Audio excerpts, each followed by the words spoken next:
In the category of literary arts, the finalists are Anne Compton, Robert Moore, Clyde A. Ray, the Lorenzo Reading Series.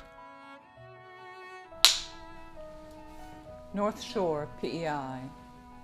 Who knows, perhaps they walk the beaches in their long belted dresses, the island women of long ago. Possibly we will see them in a lucent spell of light, tidal pacing leisurely, an assemblage through the surf. Their hair come loose from its combs, though it's whipped by the wind, is left unattended as they perambulate the coast. They're absorbed in telling over lives lived inland past the dunes. Doubtless, it's of the fields that they're speaking, or a cairn that stood there once.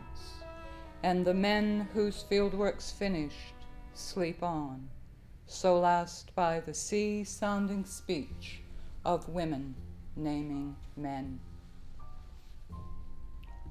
Not often, but every now and then, I need a little pat on the back. Tell me you love me. Not often, but every now and then. I do like my path, where I'm going, who I am, yet on occasion I get lost, live in the shadows, forget who I am. So every now and then a reminder helps. Not often, but every now and then. Every now and then my narcissistic self sneaks out, takes a bit of a stroll around. It feels underfed, so if you could, not often, but every now and then, give a little pat on the back. Tell me you love me. It will crawl right back. I know you need it too. I'll do the same for you. Not often, but every now and then. Dear reader of the future, if you're reading this and I'm dead, there's something you should know. For as long as you're reading this, for as long as any ripples it might send skimming over your mind's pond stretch toward oblivion's shore, I live again. Albeit not exactly in the state I'd prefer, no. I'd much rather be where I am now, sitting up in bed, cat breathing deep next to my crossed ankles, and the rain outside this 100-year-old home whipping the streets. Is the expression whipping the streets one you're familiar with, or has it passed from commonplace to archaic?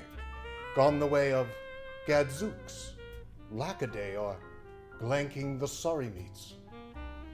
To be honest, I just made up glanking the sorry meats, pulled it right out of thin air, thereby dooming it to its very short life. I dare say it's already on life support, gadzooks and lackaday together at its crib, leaning in, corn flutters abaft, listening to its last, imagined, barely legible breaths. The Lorenzo Reading Series brings the best in Canadian writing to St. John.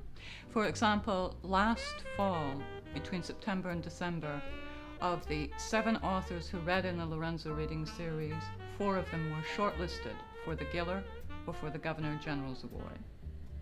Additionally, the Lorenzo Reading Series has given St. John a cross-country reputation as a city of readers.